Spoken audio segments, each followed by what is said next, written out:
Hoje eu falo sobre a síndrome do túnel do carpo. Síndrome do túnel do carpo é a neuropatia periférica mais comum no mundo, tá? É o aprisionamento do nervo mediano na região do túnel do carpo, que gera um processo crônico de isquemia do nervo e desmielinização segmentar, tá? É a neuropatia com precisão mais comum no mundo, é mais comum em mulheres, bilateral em até 50% dos casos, sendo pior na mão dominante, mais comum em pacientes de meia idade, entre 40 e 50 anos, tá? Nervo mediano é o nervo que sai do plexo braquial, é um dos 5 nervos terminais do plexo braquial, junto com o ulnar, o radial, o músculo cutâneo, o axilar e o mediano. Tá? O nervo mediano ele vai se formar a partir da junção do fascículo medial e do fascículo lateral do plexo braquial, faz parte da divisão anterior do plexo braquial. Dentro dele vai ter raízes de todos os nervos de C5 a T1 do plexo braquial. E ele tem esse nome porque ele passa no meio entre o nervo ulnar e entre o nervo radial.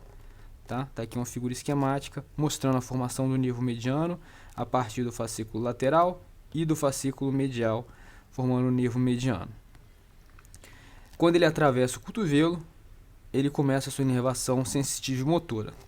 Ele vai penetrar o antebraço, passando entre as duas cabeças do músculo pronador redondo, que é um local possível de compressão do nervo mediano, causando ali a síndrome do pronador redondo. Após esse ponto, ele passa do pronador redondo, ele forma o nervo interósseo anterior, que é um nervo puramente motor, e o nervo mediano ele vai inervar os músculos flexores do punho, flexores dos dedos e os pronadores, com exceção da parte ulnar da mão, que aí vai ser inervado pelo nervo ulnar. Tá aqui a distribuição sensorial do nervo mediano. Ele pega a parte radial da mão. Um detalhe importante é o ramo cutâneo palmar, que é um ramo que é responsável pela sensibilidade da face tenar da mão.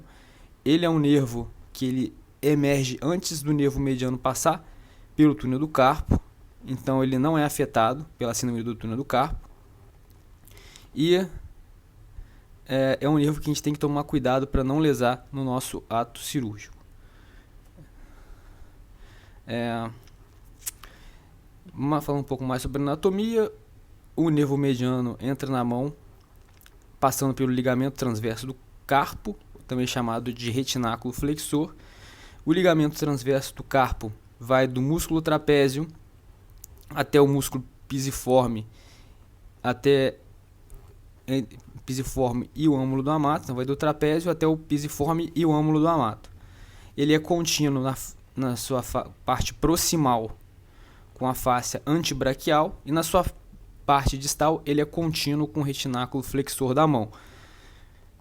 E essas estruturas vão formar esse túnel ósseo fibroso, que é chamado de túnel do carpo, cujos limites são: lateralmente ele tem o trapézio, medialmente tem o âmulo do amato e o músculo e o osso do pisiforme, superiormente vai ter o ligamento transverso do carpo e inferiormente vai ter os ossos da mão. Passa ali dentro do túnel do carpo o nervo mediano, os tendões dos flexores profundos e superficiais dos dedos, sendo um total de 9 tendões, sendo 2 para cada dedo e 1 para o polegar. O ligamento transverso ele vai se estender 3 centímetros distalmente à prega de flexão do punho.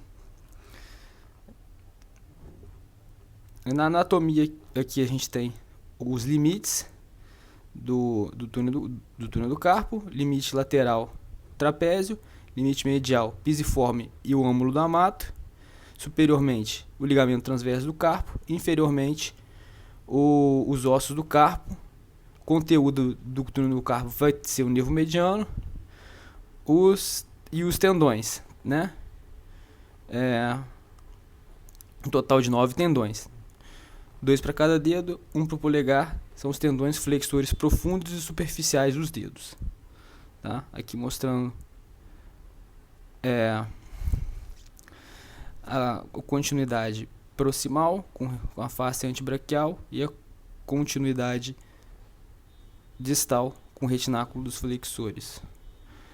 Em relação às etiologias, as principais são as tendinites, também hipotiroidismo por edema mixedematoso, trauma, diabetes, artrite reumatoide, as mucopolissacaridoses, principalmente em crianças, gravidez também pode piorar, síndrome do túnel do carpo, pode ter também a trombose da artéria mediana, que é patente em 10% da população, que tem artéria mediana persistente. Sua hemorragia, hematoma, podem causar síndrome do túnel do carpo. Na clínica, a gente vai ter dormência, formigamento, fraqueza, dor na palma da mão e na ponta dos dedos. Vai ter a parestesia na região inervada pelo nervo mediano, vai ter a região ulnar preservada, vai ter aquela mão em bênção quando a gente tentar fechar o punho, vai ter piora dos sintomas à noite, piora dos sintomas quando ele levar a mão e tem uma exacerbação noturna dos sintomas. E, se nada for feito, evolui com atrofia tenar da mão e uma alteração mais tardia.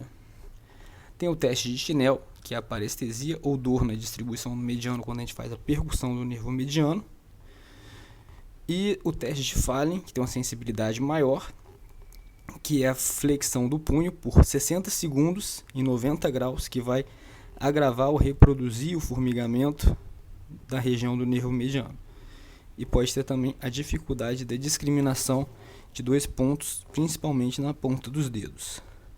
No diagnóstico, a gente pode fazer eletroneuromiografia, que vai mostrar para a gente uma latência sensorial do punho maior do que 3,7 milissegundos, que é o teste mais sensível para se diagnosticar. E a síndrome do túnel do carpo é uma lesão desmielinizante que pode evoluir com perda axonal. O tratamento não cirúrgico conservador pode ser feito com repouso, anti-inflamatório, talas em posição neutra, injeção de esteroides e anestésicos locais. E o tratamento cirúrgico é a neurólise ou a neuroplastia do nervo mediano, que é a liberação do nervo mediano do túnel do carpo. Tá? É uma abordagem transpalmar, com o paciente em posição supina, com o braço apoiado na mesa de mão. A gente não costuma usar torniquete para fazer essa cirurgia. Anestesia local com sedação leve. A gente faz uma incisão de 2 a 3 centímetros, marcada na palma da mão, abaixo da linha de Kaplan, até a prega distal de flexão do punho. Entre o terceiro e o quarto dedo, tentando permanecer mais na parte ulnar da mão da prega intertenar, para evitar ali a lesão do ramo cutâneo palmar. E essa incisão pode se estender até a borda na inserção do polegar. Aqui a linha de Kaplan, que vai da base do polegar, paralela à prega palmar proximal, tá? E o limite da incisão é entre o terceiro e o quarto dedo, daqui até a primeira prega de flexão do punho. Aqui até um limite, onde a gente pode estender nossa incisão até a base do polegar, tá? A prega intertenar, a gente tem que poupar ela, não fazer incisão em cima dela, e a gente faz incisão na parte ulnar da prega intertenar, para a gente preservar o ramo cutâneo palmar.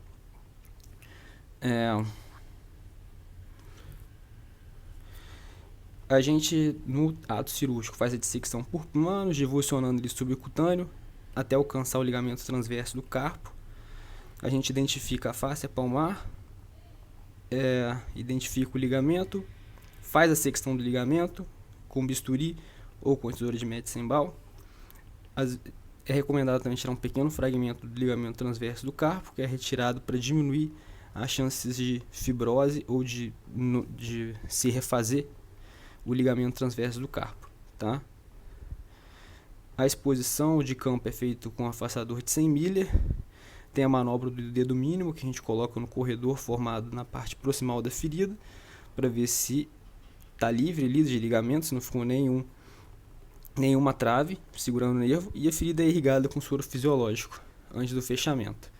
Aqui é uma figura esquemática mostrando a incisão, né, na prega de flexão do punho até a linha de Kaplan, na parte ulnar da mão da prega intertenar. Aqui são os afastadores de 100 milha, secção do ligamento transverso feita com bisturi ou com a tesoura de Metzenbaum, e o fechamento é feito em plano único com nylon com ponto simples ou donate, feito com curativo, com gazetadura, tipóia, encorajar na movimentação dos dedos precocemente e fazer repouso do membro com elevação do punho por 3 semanas. Retirar os pontos com 14 dias. As complicações cirúrgicas é a ressecção do ramo cutâneo palmar, que pode gerar dor, formação de neuroma. Pode dar também neuroma no ramo sensitivo dorsal do radial. Pode ter lesão direta do nervo mediano. A falha terapêutica, a principal causa de falha terapêutica é a secção incompleta do ligamento transverso do carpo. Pode ter também hematoma e infecção de ferida. E tem também uma complicação que é a síndrome dolorosa complexa regional, que é uma distrofia simpático-reflexa, que é rara, e o tratamento é feito com a fentolamina endovenosa. E ela é uma condição autolimitada por 2 semanas. E essa síndrome da dor regional complexa é uma dor neuropática que acontece por lesão de tecido mole e osso e que tem uma dor forte, desproporcional à lesão gerada durante a cirurgia. Os diagnósticos diferenciais pode ser uma radiculopatia cervical, síndrome do desfiladeiro torácico, síndrome de Kirvain, que tem um teste de Filkstein positivo, lesões do tronco principal do nervo mediano. Outros locais de compressão pode ser uma compressão do ligamento de Strutter, pode ser a compressão no pronador redondo, tá? E tem também trauma, por exemplo, a paralisia da lua de mel. Diagnóstico diferencial, a gente tem a síndrome do pronador redondo, falar um pouco mais sobre ela, onde o nervo é comprimido quando ele passa entre as duas cabeças do pronador redondo, gerando dor, uma dor mais vaga, fadiga muscular, com piora noturna, quer dizer que não tem piora noturna, a piora noturna está ausente. E tem a compressão do ligamento de Strutter, que vai conectar o processo supracondilar ao epicôndilo medial. E o mediano e a artéria braquial passam aqui por debaixo do ligamento de Strutter e depois passam entre as duas cabeças do pronador redondo. Aqui mais uma figura esquemática mostrando o ligamento de Strutter, onde passa o nervo mediano com a artéria radial e depois eles passam também entre as duas cabeças do pronador redondo, que são 2 locais de compressão possíveis. E uma outra compressão que pode acontecer é a neuropatia interóssea anterior, é outro diagnóstico diferencial. Tá? O nervo interósseo anterior é um ramo que é puramente motor do nervo mediano e ele se origina no antebraço e causa fraqueza dos 3 músculos que ele inerva, que é o flexor profundo dos dedos, que faz a flexão da falange distal do 2º e do 3º dedo, que faz esse movimento de pinça. Esse movimento de pinça é a característica desse diagnóstico de neuropatia interóssea anterior, que fica fraco, o paciente não consegue fazer o sinal de OK. E a etiologia são fraturas, traumas e amiotrofia. A clínica é basicamente o sinal da pinça. O paciente tenta vigorosamente apertar a ponta dos dedos e não consegue. E o tratamento é expectante por 8 a 12 semanas. Se não houver melhora clínica, a gente faz exploração cirúrgica do nervo.